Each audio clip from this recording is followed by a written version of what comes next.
देखिए आज हम आपके पद्य खंड का फर्स्ट चैप्टर शुरू कर रहे हैं और फर्स्ट चैप्टर का नाम है आपका सूरदास के पद। इसके लेखक हैं सूरदास जी। तो आपके पेपर में इसके लिए व्याख्या आती है। एक व्याख्या लिखने के लिए आपको कैसे करना है, देखें।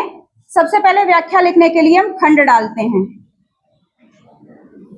खंड। अब खंड होता क्या है? खंड में जैसे कि आपके लिए एक पद आता है, तो पद कहां से और कहां तक आया है इसको हमको यहां पर दिखाना होता है। तो इसके लिए लिखेंगे कैसे? जैसे आपका प्रथम पद है ऊधव तुम हो अति बड़भागी, तो इसके शुरुआत के 2-3 शब्द जो हैं वो हम पहले लिखेंगे। ऊधव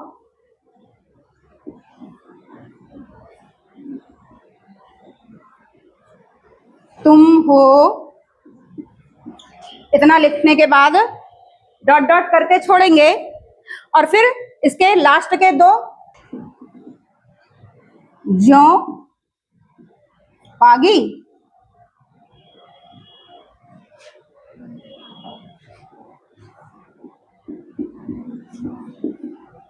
ये खंड बताता है कि हमको यहां से और यहां तक की व्याख्या करनी है। दूसरा जो हमको लिखना होता है वो आता है संदर्भ।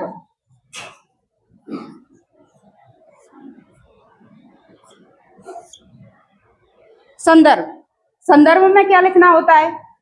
संदर्भ में लिखेंगे ये पद हमारा किस बुक से आया है, किस चैप्टर से आया है, इसके लेखक कौन है, ये सारी चीजें हमको इसमें दिखानी होती हैं। तो हमारा लिखने का तरीका होगा प्रस्तुत पद्यांश। पद्यांश का मतलब होता है पद का अंश। पद्यांश क्यों लिखते हैं? क्योंकि पद अगर हम बोल देंगे तो इसमें तो हमारा पूरा चैप्टर बहुत बड़ा होता है ना, लेकिन हमको तो आया है एक पैराग्राफ, इसके लिए हम लिखते हैं पद्यांश। तो प्रस्तुत पद्यांश हमारी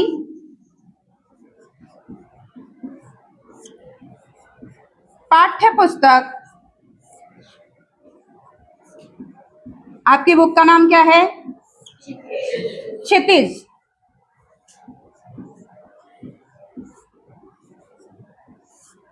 भाग 2 के पद खंड के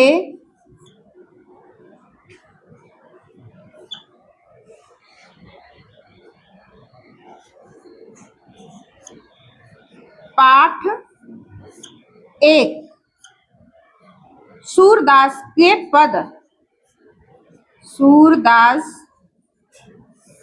के पद नामक पाठ से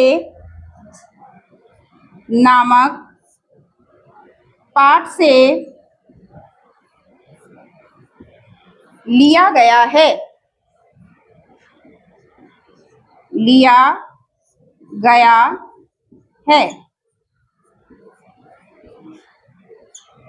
इसके रचयिता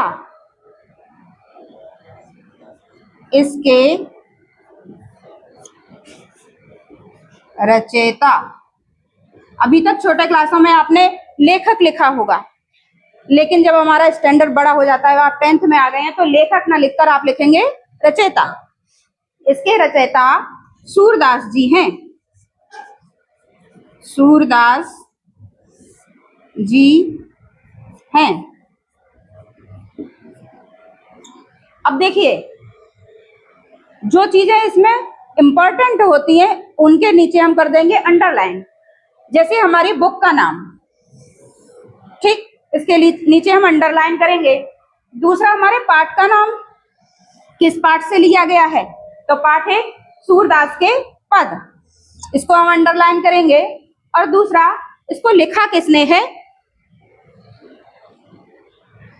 सूरदास जी हैं। इन तीनों ही चीजों को हम अंडरलाइन करेंगे ताकि जो देखने वाला व्यक्ति है वो स्पष्ट रूप से देख पाए कि इन सारी चीजों की आपको बहुत अच्छे से जानकारी है। अब 2 पॉइंट हो गए हमारे, खंड हो गया, संदर्भ हो गया। तीसरा आता है हमारा प्रसंग।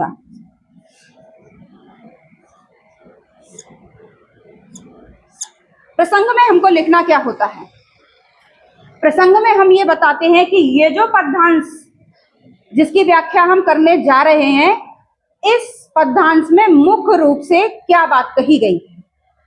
तो ये जो पद्यांश है, ये सूरदास जी ने उस समय को रेखांकित करते हुए लिखा है जिस समय पर भगवान कृष्ण जो हैं वो मथुरा छोड़कर और द्वारिका जा बसे थे।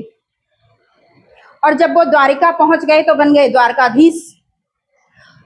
वही भगवान कृष्ण जब मथुरा से द्वारिका जा रहे थे, क्योंकि वो बचपन से मथुरा वृंदावन ही रहे, तो यहाँ की जो गोपियां थी, ग्वाल वाले थे, वो भगवान कृष्ण से बहुत प्रेम, बहुत स्नेह किया करते थे। वो भगवान कृष्ण को जाने नहीं देना चाहते थे। इसीलिए भगवान कृष्ण ने जाते समय गोपियों से एक वादा किया कि हम आप लोगों के पास वापस आएंगे। लेकिन बहुत समय हो गया और बहुत समय बाद भगवान कृष्ण वापस नहीं आए।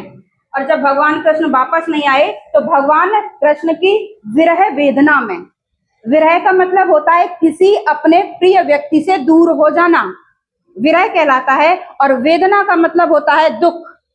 तो भगवान कृष्ण की विरह वेदना में जो गोपियां थी वो बहुत दुखी हो गई।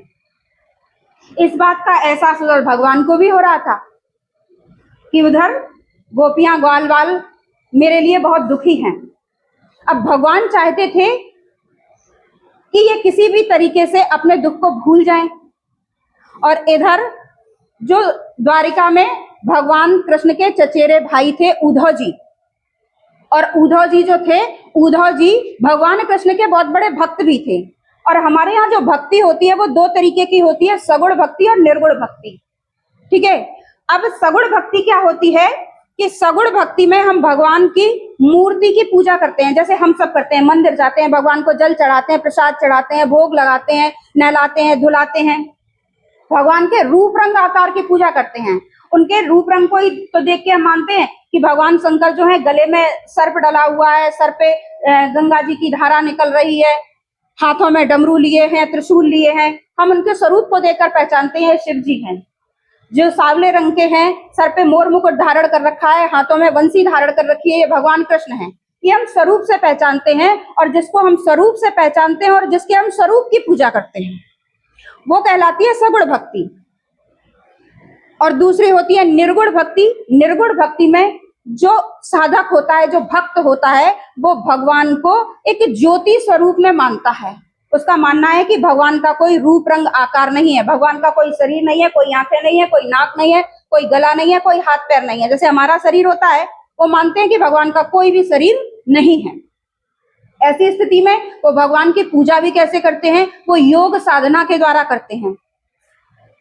जैसे हम लोग आंख बंद करके हाथ यूं करके बैठ जाते हैं ना, और वो अपनी श्वास वायु को खींचते हैं और अपने दिमाग में भगवान के उस ज्योति स्वरूप आकार को, ज्योति स्वरूप को ध्यान में लाते हैं। और उनका वही मानना होता है कि यही भगवान है और यही भगवान का वास्तविक स्वरूप है। उसको कहते हैं निर्गुण भक्ति। और जो उद्धव जी थे वो निर्गुण भक्ति को किया करते थे।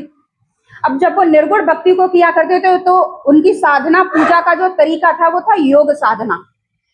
तो भगवान कृष्ण ने उद्धव जी को मथुरा वृंदावन भेजा कि जाओ और तुम गोपियों को समझा कर आओ।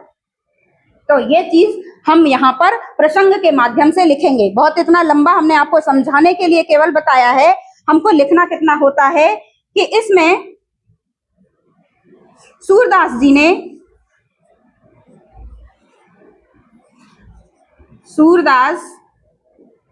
जी ने भ्रमर गीत के माध्यम से, भ्रमर गीत के माध्यम से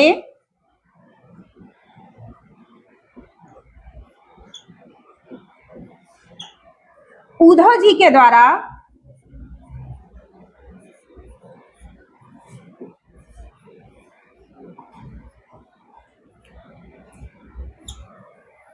योग साधना का संदेश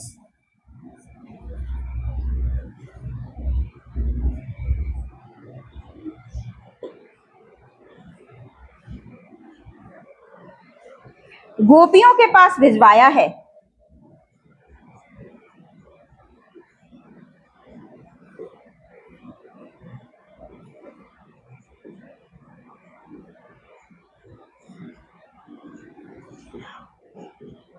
और उस संदेश को सुनकर जो गोपियां हैं वो उद्धव जी पर व्यंग कर रही हैं। और वो क्या क्या व्यंग कर रही हैं इस पद के माध्यम से हम देखेंगे। गोपियां कह रही हैं, उद्धव तुम हो अति बड़भागी। अब यहां से आपकी शुरू होती है व्याख्या। अब आप पॉइंट डालेंगे व्याख्या, और यहां से व्याख्या शुरू होती है। तो गोपियां कह रही हैं कि उद्धव तुम हो अति बड़भागी। जब उद्धव जी पहुंचे और उद्धव जी ने गोपियों को योग का संदेश दिया, तो उद्धव जी पर व्यंग करते हुए गोपियां कह रही हैं कि हे उद्धव, तुम तो बड़े भाग्यशाली हो। बड़भागी का मतलब होता है भाग्यशाली। ऊपर से रेज करें।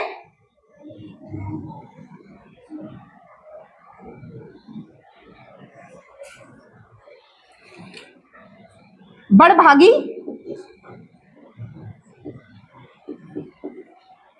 भाग्यशाली। उद्धव तुम बड़े भाग्यशाली हो। और क्यों भाग्यशाली हो? कि अपरस रहत स्नेह तगाते। अपरस का मतलब होता है बिना छुए, और स्नेह, स्नेह का मतलब होता है स्नेह। स्नेह का मतलब होता है स्नेह, प्रेम। अपरस रहत स्नेह तगाते। तुम कृष्ण के पास रहते हुए भी कृष्ण के स्नेह और प्रेम रूपी तगा कहते हैं धागा। कृष्ण के स्नेह और प्रेम रूपी धागे से अभी तक दूर ही रहे। तुम तो बड़े भाग्यशाली हो। भाग्यशाली यहाँ पर व्यंग में कहा गया है। कहना तो गोपियां क्या चाहती हैं, तुम बड़े अभागे हो कि दूर रहकर भी लोग भगवान कृष्ण से प्रेम करना सीख जाते हैं, और तुम कृष्ण के पास रहकर भी कृष्ण से प्रेम करना नहीं सीख पाए। तुमने कृष्ण के प्रेम रूपी धागे को अभी तक छुआ भी नहीं। तुम बड़े भाग्यशाली हो। और नाहिन मन अनुरागी। और नाहिन का मतलब होता है नाही। नाही तुम्हारा जो मन है वो कृष्ण के प्रेम में अभी तक डूब पाया है। तुम कृष्ण के साथ रह रहे हो, फिर भी तुम्हारा जो मन है वो कृष्ण के प्रेम रूपी धागे को छू नहीं पाया, और तुमने कृष्ण के प्रेम को अभी तक महसूस भी नहीं कर पाया। तुम बड़े भाग्यशाली हो। अर्थात कह रही हैं कि तुम बड़े अभागे हो। पुरैन पात रहत जल भीतर। पुरैन कहते हैं कमल के पत्तों को। अब कुछ उदाहरण दे रही हैं वो यहाँ पर गोपियां उद्धव जी को, किस प्रकार से तुम कृष्ण के प्रेम से दूर रहे, कृष्ण के प्रेम से वंचित हो उनके पास भी रहकर। ठीक उसी प्रकार से जिस प्रकार से पुरैन पात रहत जल भीतर। पुरैन कहते हैं कमल के पत्ते को। कमल के पत्ते जो जल के अंदर रहते हैं। एक तालाब को भरा हुआ आपने देखा होगा, नीचे पानी ही पानी होता है और उससे थोड़े से ऊपर कमल के पत्ते होते हैं। तो कहते हैं जिस प्रकार से कमल के पत्ते रहते तो जल के अंदर हैं। तारस देह न दागी। लेकिन उन कमल के पत्तों पर कभी एक बूंद भी पानी ऊपर टिकता नहीं है। उसी प्रकार से तुम रहते तो हमेशा कृष्ण के पास ही हो, कृष्ण के समीप ही हो, लेकिन अभी तक तुम कृष्ण के प्रेम को समझ नहीं पाए। अभी तक तुमने कृष्ण के प्रेम को स्पर्श भी नहीं कर पाया। अभी तक तुमने कृष्ण के प्रेम को छू भी नहीं पाया। ये पहला उदाहरण दिया है गोपियों ने उद्धव के लिए। दूसरा उदाहरण देते हुए वो कहती हैं, ज्यों जलमाह तेल की गागर। उन्होंने कहा है, दूसरा उदाहरण देते हुए कह रही हैं कि जिस प्रकार से एक घड़ा लें हम और एक घड़े पर तेल पूरे घड़े पर लगा दें, और उस घड़े को अगर हम जल के अंदर डुबा दें तो उस तेल लगे हुए घड़े पर जल की एक बूंद भी ठहर नहीं पाती है। उसी प्रकार से तुमने अपना इतना सारा जीवन कृष्ण के समीप रहकर, कृष्ण के पास रहकर गुजार दिया, पर कृष्ण का प्रेम अभी तक तुम्हारे मन को छू भी नहीं पाया। ज्यों जल माह तेल की गागर, बूंद न ताको लागी। जिस प्रकार से एक तेल लगा हुआ घड़ा अगर हम जल के अंदर किसी नदी में, किसी तालाब में, किसी सरोवर में अगर डुबा दें तो पानी की एक बूंद भी इस घड़े के ऊपर टिकती नहीं है। हे उद्धव, तुम तो ठीक उसी प्रकार से हो जो कृष्ण के समीप रह रहे हो, पर कृष्ण के प्रेम की एक बूंद भी अभी तक तुमको छू नहीं पाई है। ये दूसरा उदाहरण दिया है गोपियों ने उद्धव जी को कि तुम कैसे हो। तीसरा कह रहे हैं प्रीत नदी में पाँव न बोरियो। प्रीत नदी, प्रीत नदी, प्रीत नदी का मतलब होता है, प्रीत कहते हैं प्रेम रूपी, प्रेम रूपी नदी। उन्होंने कहा है कि जो भगवान कृष्ण की प्रेम रूपी नदी है, जिनमें दुनिया संसार सब डूब जाता है, उस नदी में अभी तक स्नान करना तो दूर की बात है, अभी तक तुमने अपने पैर का एक अंगूठा तक उसमें नहीं डुबाया है। अभी तक तुम कृष्ण के प्रेम को समझ ही नहीं पाए हो। प्रीत नदी में पाँव न बोरियो, दृष्टि न रूप परागी। दृष्टि कहते हैं नजर को, और रूप भगवान कृष्ण का सुंदर स्वरूप। वो कहते हैं कि अभी तक तुमने कृष्ण के प्रेम रूपी नदी में अपना एक पैर का अंगूठा भी नहीं डुबाया है, जिसमें दुनिया नहा रही है। और दृष्टि न रूप परागी, और उनके सुंदर स्वरूप को, मोहिनी स्वरूप को अभी तक आपने एक नजर देखा भी नहीं है। क्योंकि अगर आप कृष्ण के उस सुंदर मोहिनी स्वरूप को एक बार देख लेते तो वो स्वरूप इतना आकर्षक है कि आपको उनसे प्रेम हुए बिना नहीं रहता। और अभी तक उनके साथ रहते रहते अगर आपको उनसे प्रेम नहीं हुआ है, इसका मतलब है कि आपने उनके सुंदर स्वरूप को अभी तक देखा नहीं है। सूरदास अबला हम भोरी, गुड़ चाटी ज्यों पागी। अब एक लास्ट उदाहरण देते हुए इसमें गोपियां उद्धव जी से व्यंग कर रही हैं कि सूरदास अबला हम भोरी। सूरदास जी कहते हैं कि गोपियां कह रही हैं कि हम तो अबला नारियां हैं। और कैसी हैं? भोरी, भोली भाली। हम तो अबला नारियां हैं जो भोली भाली हैं, जिन्होंने अपने जीवन में एकमात्र कृष्ण से ही प्रेम किया है। और किस प्रकार से प्रेम किया है, अब अपने बारे में वर्णन करती हुई गोपियां कहती हैं कि सूरदास अबला हम भोरी। सूरदास जी कहती हैं कि गोपियां उद्धव से कह रही हैं कि हे उद्धव, हम तो भोली भाली स्त्रियां हैं और हम तो केवल कृष्ण से प्रेम करती हैं, और कृष्ण के अलावा हम किसी दूसरे से और प्रेम नहीं कर सकते, किसी दूसरे की और भक्ति नहीं कर सकते। और क्यों नहीं कर सकते? क्योंकि गुड़ चाटी ज्यों पागी। जिस प्रकार से चींटियां होती हैं, अगर वो गुड़ को एक बार छू लेती हैं, गुड़ को अगर एक बार चख लेती हैं, तो फिर वो चाहे उनकी जान चली जाए पर वो गुड़ को नहीं छोड़ती हैं। क्या आप लोगों ने देखा भी होगा, किसी जगह पर आप गुड़ अर्थात कोई भी मीठी चीज अगर रख दें और वहां पर चींटियां अगर एक बार आ गई तो तब तक उसी में चिपकी रहेंगी जब तक कि वो पूरी तरह से खत्म नहीं हो जाती चीज। होता है ऐसा, आपने अपने घर में सबने देखा होगा।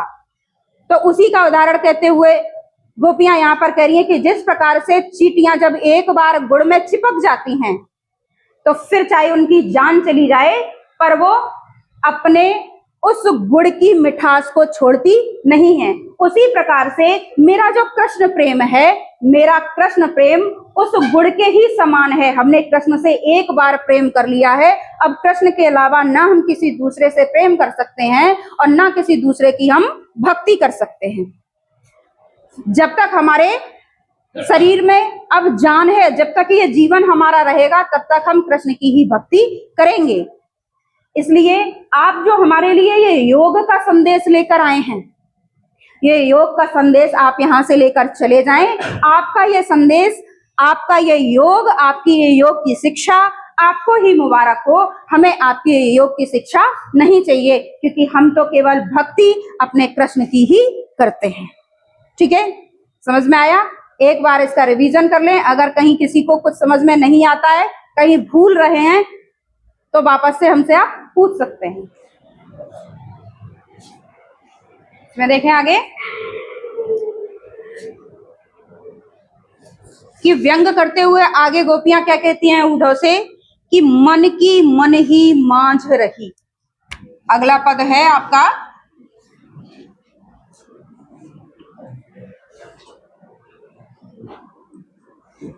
मन की मन ही मांझ रही, और डॉट डॉट करके लिखेंगे न लही।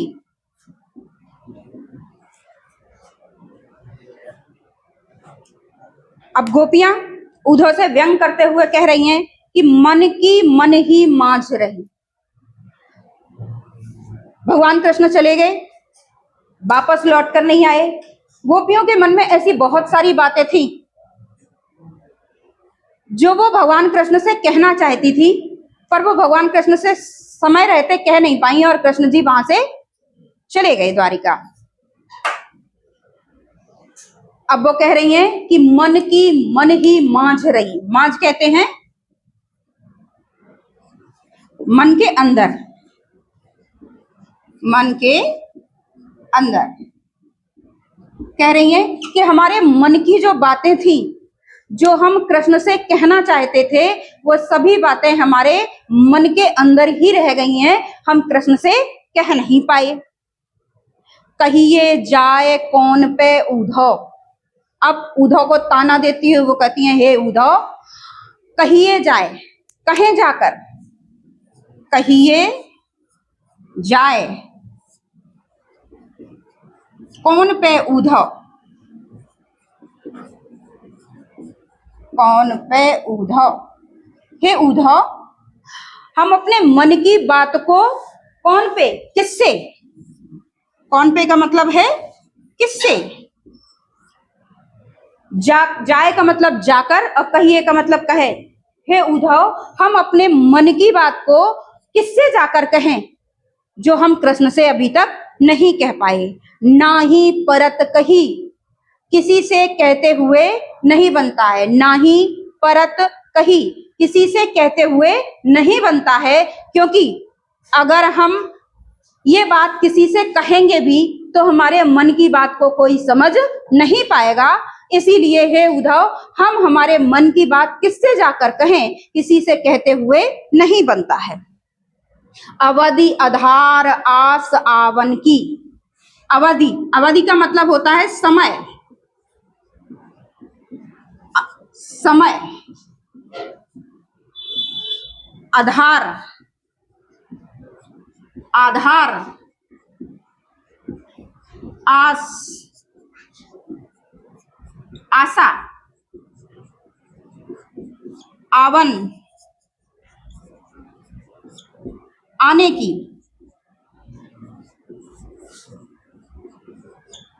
अवधि आधार आस आवन की। उन्होंने कहा है कि कृष्ण जब मथुरा से द्वारिका गए थे तो वो जाते समय हमसे कहकर गए थे कि हम वापस आएंगे, और जो जाते समय वो वापस आने की हमको आशा देकर गए थे कि हम वापस आएंगे, उसी आशा में अभी तक हम तो जीवित हैं। अवधि आधार आस आवन की, हमको जो आधार ये समय देकर गए थे कि हम कुछ ही समय बाद वापस आपके पास लौटकर आएंगे, हम तो अभी तक उनके आने की उसी आशा में जीवित हैं। तन मन व्यथा सही, और व्यथा का मतलब होता है कष्ट। व्यथा, व्यथा का मतलब होता है व्यथा, और व्यथा कहते हैं कष्ट को। और उनके आने की इसी आशा में हमारे तन और मन ने अभी तक बहुत सारे कष्टों को सहन किया है और कर भी रहे हैं, क्योंकि हमारे जो मनों में है वो भगवान कृष्ण के वापस आने की आशा अभी तक बनी हुई है कि वो वापस आएंगे। अब इन योग संदेशन सुन सुन। अभी तक तो हमारे मन में आशा थी कि भगवान कृष्ण लौट कर आएंगे, हमसे मिलेंगे, हम अपने मन की बात उनसे कहेंगे, लेकिन अब वही भगवान कृष्ण ने आपके द्वारा योग के संदेश हमारे लिए भिजवा दिए हैं। अब इन योग संदेशन सुन सुन, अब आपके द्वारा भेजे गए इन योग के संदेशों को सुन सुनकर बिरहिन बिरह दई। बिरहिन का मतलब होता है विरहिणी। विरहिन, विरहिन का मतलब होता है विरहिणी, विरहिणी स्त्री। अब विरहिणी स्त्री कौन होती है?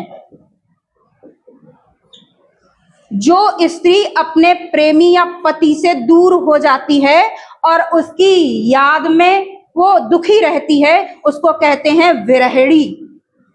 ठीक है, तो गोपियां जो है वो अपने आप को विरहिन कह रही हैं, विरहड़ी कह रही हैं, क्योंकि गोपियों ने भगवान कृष्ण से जो प्रेम किया था वो पति स्वरूप प्रेम किया था। इसीलिए गोपियां कह रही हैं कि विरहिन विरह दही, हम तो विरहड़ी स्त्रियां थी भगवान कृष्ण के प्रेम में, उनके दूर जाने से हम तो वैसे ही दुखी थे, और आपने यहाँ पर आकर इन योग के संदेशों को हमको सुनाकर हमारे विरह की व्यथा को, हमारे दुख को, कृष्ण से अलग होने के दुख को और भी ज्यादा बढ़ा दिया है। अभी तक तो दुख हमको था, लेकिन हमारा मन और हमारा जो तन था वो कृष्ण के विरह के दुख को केवल इस बात की आशा पे सहन कर रहा था कि कृष्ण हमसे वादा करके गए हैं कि वो वापस आएंगे, और फिर वो वापस आएंगे, और जब कृष्ण वापस आएंगे तो हम अपने मन की सारी बातें उनसे कह देंगे। लेकिन उधर से कृष्ण तो आए नहीं, और कृष्ण ने हमारे लिए योग के संदेश आपके द्वारा भिजवा दिए हैं, और आपने जो योग के संदेश हमको सुनाए हैं कि हमको भगवान के निर्विकार रूप की पूजा करनी चाहिए, हमको निर्विकार स्वरूप से प्रेम करना चाहिए, इन्होंने हमारे विरह को, इन्होंने हमारे दुख को, इन्होंने हमारे कष्ट को और भी ज्यादा बढ़ा दिया है, जो अब हमसे सहन नहीं हो रहा है। चाहत हुती गुहार जितहित है। चाहत का मतलब चाहना, हुती मतलब थी, गुहार का मतलब पुकार, जिताई का मतलब जिधर से, जिन भगवान कृष्ण से हमको पुकार की आशा थी कि जब भी हमको कोई कष्ट होगा, कोई तकलीफ होगी, कोई परेशानी होगी, तो हम उन भगवान कृष्ण को पुकारेंगे और वो हमारे दुख और कष्ट परेशानियों को दूर करने के लिए दौड़े दौड़े आएंगे।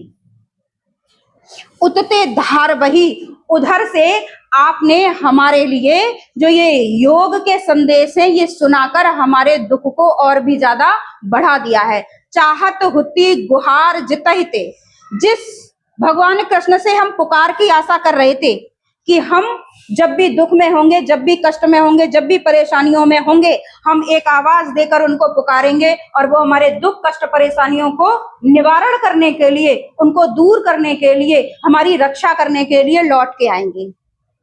अब पुकार की बात यहाँ पर गोपियों ने क्यों की है? क्योंकि गोपियां प्रजा हैं और भगवान कृष्ण जो है वो राजा हैं। तो गोपियां भगवान कृष्ण को अपना राजा मान रही हैं, और राजा का एक कर्तव्य होता है कि वो किसी भी स्वरूप में अपने प्रजा की रक्षा करे। इसीलिए वो कह रही हैं कि चाहत हुती गुहार जितैते, जिस तरफ से, जिन कृष्ण से हम अपने कष्टों को दूर करने की अपेक्षाएं किए हुए बैठे थे कि जब भी हमको कष्ट होगा, हम सहन नहीं कर पाएंगे, तो हम हमारे राजा से, हम हमारे कृष्ण से, हम हमारे ईश्वर से प्रार्थना करेंगे, हम उनको आवाज देंगे और वो हमारे लिए वापस आएंगे। और उतते धार बही, उधर उन भगवान कृष्ण ने तो आपके द्वारा इन योग के संदेशों को हमारे लिए भिजवा दिया है। अब तो हमारे मन की जो आशा है वो टूटने लगी है कि हम आवाज देंगे तो कृष्ण आएंगे कि या नहीं आएंगे। क्योंकि मनुष्य जो होता है वो आशा पे जीवित रहने वाला प्राणी है। जब तक हमारे मन में आशाएं होती है ना कि अभी नहीं हुआ तो अब हो जाएगा, अभी नहीं हुआ तो अब हो जाएगा, तब तक हम आशावादी हैं। और जब तक हम आशावादी हैं तब तक हम कभी हार नहीं मानते हैं। और जब हमारा मन जो है वो आशा को छोड़कर निराशा की तरफ बढ़ जाता है तो हम अपने जीवन में हार मान लेते हैं। और गोपियां वही बात यहाँ पर दर्शाते हुए कह रही हैं कि अभी तक तो हम आशा में जी रहे थे और आपने आकर ये योग के संदेश हमको सुना दिए, तो हमारी जो आशा है वो कहीं निराशा में परिवर्तित न हो जाए। इसीलिए अब जो हमारा विरह है, अब जो हमारा कष्ट है वो कहीं और भी ज्यादा न बढ़ जाए। उतते धार बही, आपने वो विरह, वो कष्ट हमको और भी ज्यादा बढ़ा दिया है। और सूरदास अब धीर धरे क्यों मर ज्यादा न लही। सूरदास जी कहते हैं कि गोपियां कह रही हैं कि अब हम धैर्य को धारण क्यों करें, क्योंकि अभी तक हमने हमारे तन मन में बहुत सारे कष्टों को सहा, धैर्य को धारण किया, कृष्ण का इंतजार किया, सिर्फ इसलिए कि धीर के कृष्ण अपनी मर्यादा का पालन करेंगे। और कृष्ण की मर्यादा क्या थी कि अपने प्रजा की रक्षा करे, हर राजा की एक मर्यादा होती है कि जब भी हमारी प्रजा कष्ट में होगी तो हम उनके कष्टों को दूर करने के लिए जरूर आएंगे, चाहे उसके लिए हमको अपने सर्वस्व का त्याग ही क्यों ना करना पड़े। एक राजा का कर्तव्य होता है कि प्रजा पे कष्ट नहीं आना चाहिए, हमको कष्ट क्यों ही ना हो जाए। तो कृष्ण है राजा और गोपियां हैं प्रजा। तो वो कह रही हैं कि सूरदास अब धीर धरें क्यों, मर ज्यादा न लई। सूरदास जी कहते हैं कि गोपियां कह रही हैं कि हे उद्धव, अब हम अपने मन में उस धैर्य को क्यों धारण करें, क्योंकि हमने तो अपनी तरफ से अपने प्रेम की सारी मर्यादाओं को निभाया, पर कृष्ण ने अपनी मर्यादाओं का पालन नहीं किया। कृष्ण जो वचन देकर गए थे हमको मिलने के लिए नहीं आए। और दूसरा, एक राजा के तौर पर भी उनको हमारे कष्ट, हमारी परेशानियों, हमारे दुखों को दूर करने के लिए आना चाहिए था। उस मर्यादा का पालन करते हुए भी वो हमारे लिए नहीं आए। तो इसलिए अब हमारा जो हृदय है, अब हमारा जो मन है, अब वो धैर्य को धारण नहीं कर पा रहा है। इसलिए हम अब आपके इन योग के संदेशों को समझ नहीं पा रहे हैं और आप अपने इन योग के संदेशों को लेकर भाई यहाँ से चले जाएं, और हमको आपके योग के संदेश नहीं चाहिए हैं। आपके ये योग के संदेश हमारे दुख, हमारे कष्ट को और भी ज्यादा बढ़ा रहे हैं। ठीक है।